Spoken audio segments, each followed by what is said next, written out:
అందరికీ. ఇది మా బ్రూనో గారికి బెడ్ బుక్ చేసినాం అనమాట ఫ్లిప్కార్ట్లో. ఎలా వచ్చిందో చూడాలి ఇప్పుడు, ఎందుకంటే చల్లగాలం వచ్చేసింది కదండి ఇప్పుడు. పాపం వాడైతే పిల్లల బెడ్ మీదనే పడుకుంటున్నాడు. ఎలా వచ్చిందో మరి చూడాలి. ఎవరికన్నా చాలామంది డాగ్స్ ఉన్న వాళ్ళు ఉంటారు కాబట్టి బుక్ చేసుకోండి కావాలంటే.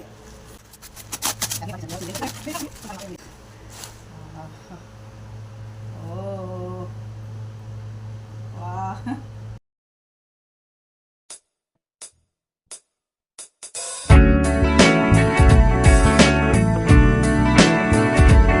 మనీ వచ్చేసి ఎంత పడిందంటేనండి దీంట్లో ఫ్లిప్కార్ట్లో 635 పడిందండి.